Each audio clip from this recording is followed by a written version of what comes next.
Sometimes you marvel at an interview. Just sit there and marvel, even if you don't necessarily like the person being interviewed. I found myself marveling at Elon Musk after my colleague David Faber sat down with him, because for a moment I recalled the Musk whom I adored, the guy who thought bigger than anyone and wasn't afraid to tell you that. This was Musk in businessman mode, very different from Musk in political operative mode. There were many takeaways from the Musk interview. It was a fabulous interview. But the one that got me most was his unabashed belief that we're all going to be riding around in cars with no drivers. It's not just going to be in Austin, where unassisted self-driving Teslas are about to take over the place. I sense that perhaps because of his time with the president, there may be something bigger in the works. I would not be surprised if the president pushes hard to allow the interstates, which I'm sure he'll say he controls, to allow driverless cars. And he'll order it as soon as Elon's ready. Why not?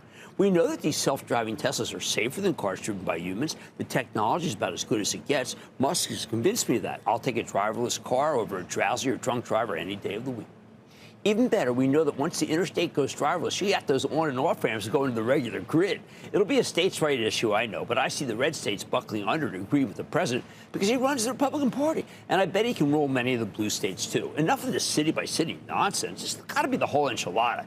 After listening to Musk and prudently adding 3 years to everything he predicts, I can see this happening by 2028. More importantly, I like that we got the old Elon Musk back. He's adamant that Tesla's cars are superior to everything else on the market and will sell well. Somehow, when he says it at the factory, it seems a lot more plausible, doesn't it? A lot more plausible than when he's in a cabinet meeting with a red hat acting as the president's hype man.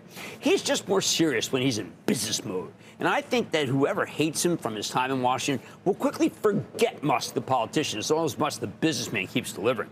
I guess I can say happily that I like the Musk who sends up rockets and tries to cure impossible-to-treat illnesses, sets up giant data centers, has systems that give you clear signals, streaming programs for a fraction of the price of telcos or cable providers. I like the Musk who just knows how to accomplish what he sets out to do, which is no slight on Doge, except he left well before the job was done. Maybe because the job's impossible without Congress passing some actual legislation.